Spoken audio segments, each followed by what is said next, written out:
amadas, mais uma vez nós estamos aqui para juntos estudarmos outro tema das Sagradas Escrituras. Eu quero cumprimentar a você com a paz e a graça de nosso Deus Pai e também de nosso Senhor e Salvador Jesus Cristo. Antes de iniciarmos o nosso estudo de hoje, eu convido a você que se prostre ajoelhado juntamente comigo para rendermos assim adoração e submissão a nosso Deus antes de estudarmos esse tema das Sagradas Escrituras e podemos então assim suplicar a Ele a iluminação de seu Espírito para compreendermos mais este tema. Vamos orar então.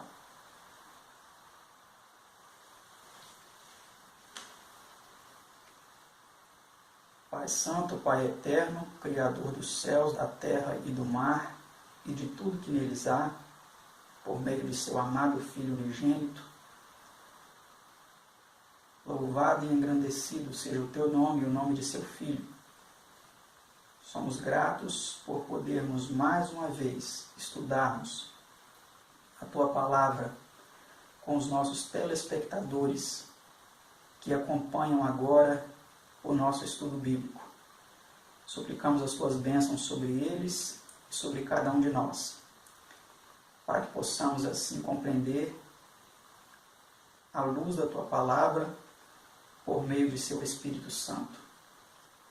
Todos esses favores nós te suplicamos em nome de seu amado Filho Jesus. Amém, Senhor.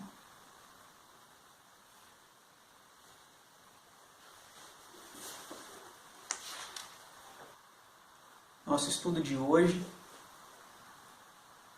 o 8º estudo, tem como título A Queda e a Redenção do Homem. É um estudo composto de 21 perguntas e respostas, e a primeira delas vem dizendo o seguinte: que se declara ser o pecado? Veja o que diz a palavra de Deus. Todo aquele que comete pecado quebra também a lei. E pecado é o quebrantamento da lei. 1 São João 3, versículo 4, na versão trinitária. Então, como vimos aqui, o pecado é a transgressão da lei de Deus, dos 10 mandamentos, né? Vamos para a pergunta 2. O que precede a manifestação do pecado? Antes do pecado, o que acontece? O que precede a manifestação do pecado? Veja o que diz a palavra de Deus. Depois, havendo a concupiscência concebido, dá à luz o pecado. Tiago 1, versículo 15, primeira parte. Então, antes do pecado vem a concupiscência. Se você tiver a curiosidade de pegar um dicionário, vai perceber que a palavra concupiscência significa desejo. Então, antes do pecado vem o desejo pecaminoso. Se você o alimenta e o leva até a sua concretização, então você peca. É possível também pecar em pensamento, se você der asas à sua imaginação e continuar pensando aquilo que muitas vezes é proposto pelas hostes das trevas em nossa mente. Então assim também estaremos pecando em pensamento. Vamos para a pergunta 3. Qual é o resultado final ou fruto do pecado? Veja a resposta na palavra de Deus. Veja o que diz as Sagradas Escrituras. Diz assim: o pecado sendo consumado gera a morte. Tiago 1, versículo 15, última parte. E o outro texto diz: o salário do pecado é a morte. Romanos 6, versículo 23. Então este é o resultado final do pecado, né? A morte. Vamos para a pergunta 4. A quantos do gênero humano passou a morte como resultado da transgressão de Adão? A palavra de Deus diz o seguinte: pelo que, como por um homem entrou o pecado no mundo, e pelo pecado a morte, assim também a morte passou a todos os homens. Por isso que todos pecaram. Romanos 5,12. E o outro texto diz: todos morrem em Adão. 1 Coríntios 15, versículo 22. Então, a morte passou a todos os homens, né? Através do pecado de Adão. Pergunta 5. Como foi a própria terra atingida pelo pecado de Adão? Veja o que diz a palavra de Deus sobre isso. Maldita é a terra por causa de ti, com dor comerás dela todos os dias da tua vida. Espinhos e cardos também te produzirá. Gênesis 3, 17 e 18. Como vimos aqui, a terra foi amaldiçoada, né? Por causa do pecado. Por isso que a natureza ela está degradada, corrompida, por causa da transgressão humana, né? Pergunta 6. Que outra maldição foi pronunciada como resultado do primeiro assassínio? Veja o que diz em Gênesis 4, 9 a 12. E disse o Senhor a Caim: E agora maldito és tu, desde a terra, que abriu a sua boca para receber da tua mão o sangue de teu irmão. Quando lavrares a terra, não te dará mais a sua força. Então nós vemos aqui que o primeiro assassino, né, Caim, ele também foi amaldiçoado por ter derramado o sangue de seu irmão. E quando ele lavrasse a terra, ela não daria, não produziria como antes, né?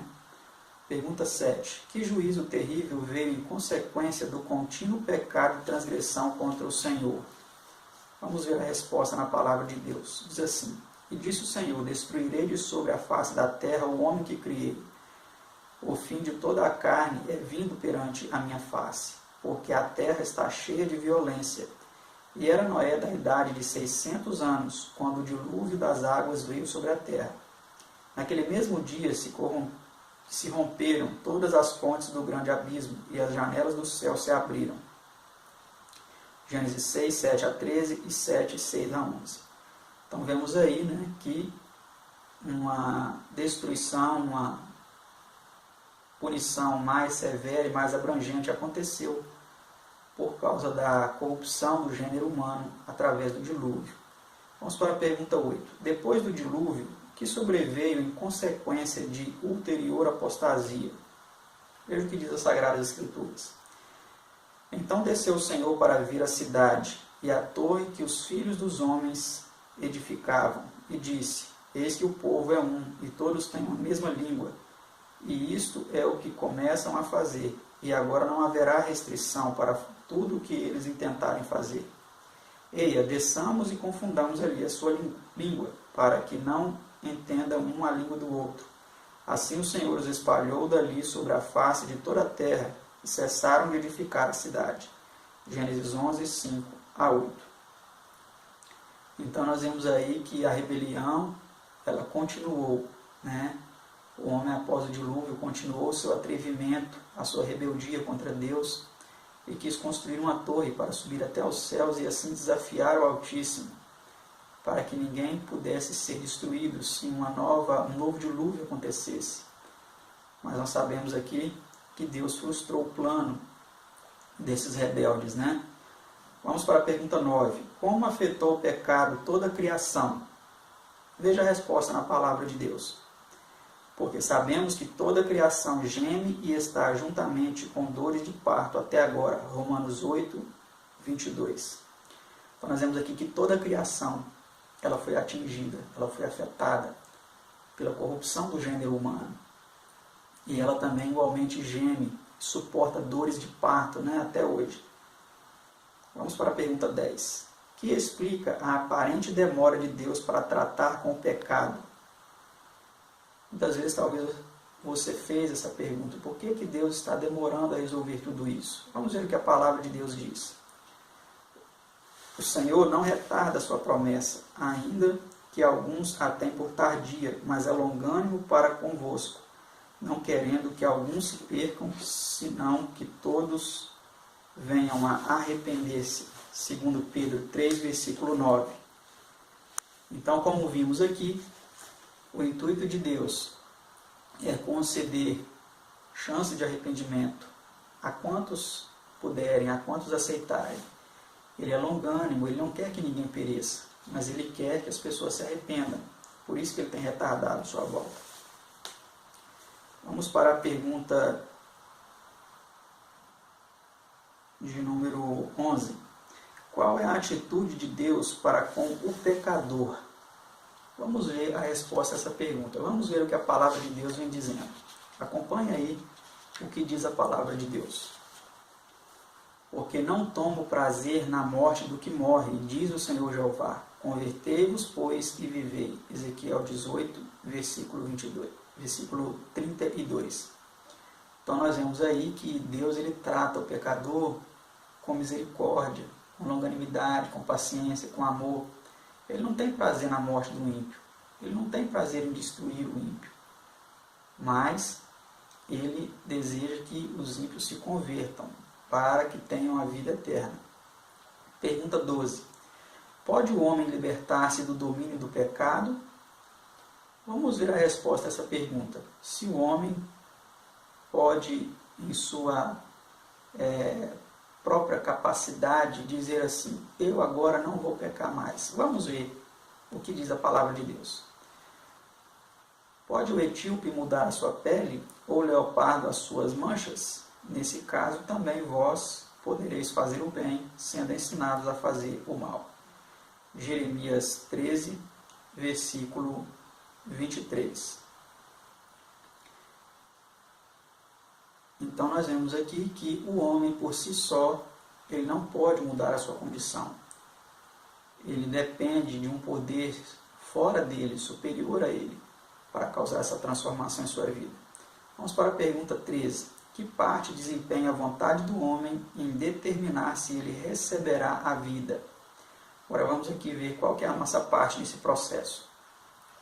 A palavra de Deus diz assim, e o Espírito e a esposa dizem, vem, e quem ouve diga, vem, e quem tem sede, venha, e quem quiser, tome de graça da água da vida. Apocalipse 22, versículo 17.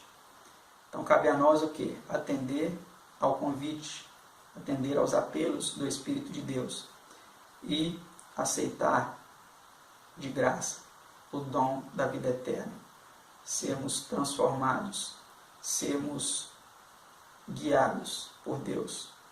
Vamos para a pergunta de número 14. Até que ponto sofreu Cristo pelos pecadores? Vamos ver a resposta a essa pergunta. Mas ele foi ferido pelas nossas transgressões e moído pelas nossas iniquidades. O castigo que nos traz a paz estava sobre ele, e pelas suas pisaduras fomos sarados. Isaías 53, versículo 5. Então nós vemos aqui que Jesus ele foi até as últimas consequências. Sofreu muito para nos resgatar, não é mesmo? Pergunta 15. Com que propósito se manifestou Cristo? Vamos ver qual foi o propósito de Cristo se manifestar. Veja o que diz a palavra de Deus. E bem sabeis que ele se manifestou para tirar os nossos pecados, e nele não há pecado. Quem comete pecado é do diabo, porque o diabo peca desde o princípio. Para isto o Filho de Deus se manifestou, para desfazer as obras do diabo. 1 São João 3, 5 a 8. Então, meus amados, esse texto é muito claro. Ele diz que quem peca é do diabo. Se você está em uma vida de pecado, achando que Deus vai te salvar nessa condição, esqueça. Você precisa abandonar os seus pecados. Você precisa se submeter a Deus para que Ele te salve. Foi para isso que Jesus veio, para destruir as obras do diabo. Jesus quer destruir as obras de Satanás na sua vida. Se você está dando espaço para Satanás através de algum pecado que você não quer abandonar, entregue-se a Jesus completamente. Ele quer desfazer as obras de Satanás na sua vida para te salvar completamente da perdição. Vamos para a pergunta 16. Qual foi a finalidade de haver Cristo tomado a forma humana? Vamos ver por que Jesus tomou a forma humana. A palavra de Deus nos diz assim. E visto como os filhos participam da carne e do sangue, também ele participou das mesmas coisas, para que pela morte aniquilasse o que tinha o império da morte, isto é, o diabo. Hebreus 2, 14.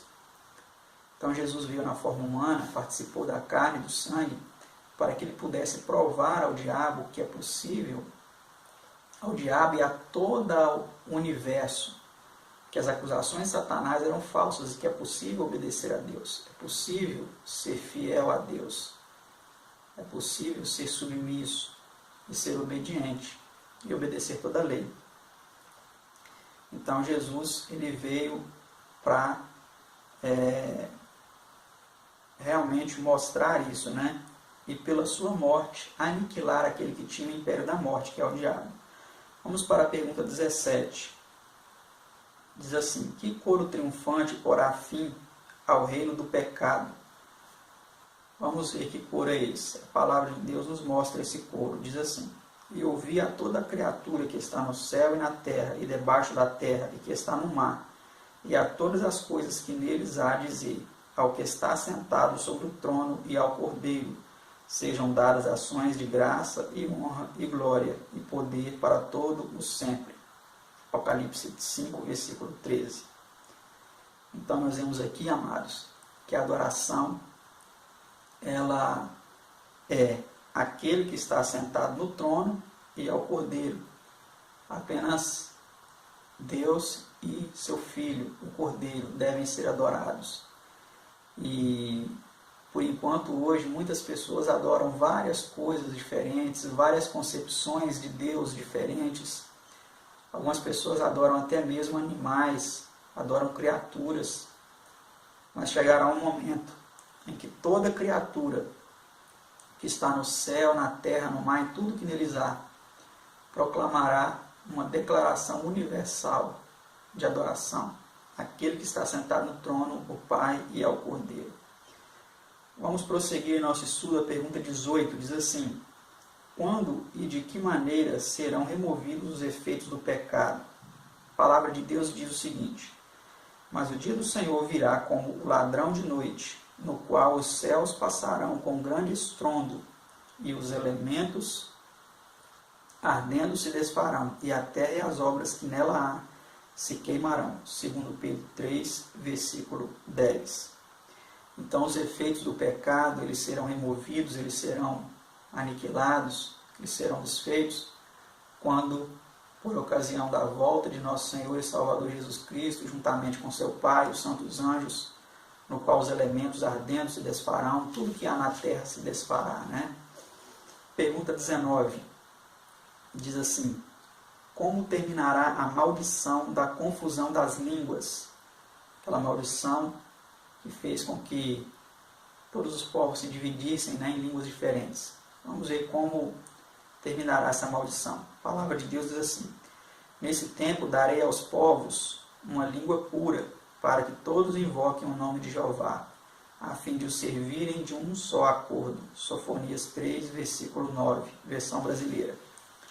Então, amados, nós vemos aí que hoje há muitas confusões, né, de línguas, muitas dificuldades de comunicação, muitas controvérsias a respeito das formas corretas de se referirem a Deus e a Cristo. E muitas pessoas entram até em contendas em relação a isso. Mas a promessa da palavra de Deus é que vai chegar um momento em que todos terão uma língua pura, uma língua única, e vão prestar uma adoração única, perfeita, né, em comum acordo, a fim de servirem de um só acordo, vem falando em Sofonias 3, versículo 9, né, na versão brasileira, para adorarem assim, então, ao nosso eterno Criador e seu amado Filho unigênito. Vamos para a penúltima pergunta de nosso estudo, a pergunta 20. Até que ponto serão removidos os efeitos do pecado? Será que realmente não restará nenhum resquício do mal? Vamos ver a resposta. E Deus limpará de seus olhos toda a lágrima, e não haverá mais morte, nem pranto, nem clamor, nem dor, porque já as primeiras coisas são passadas. Apocalipse 21, versículo 4. E ali nunca mais haverá maldição contra alguém, e nela estará o trono de Deus e do Cordeiro, e os seus servos os servirão. Apocalipse 22, versículo 3. Então, como vimos aí, amados, será realmente uma restauração completa.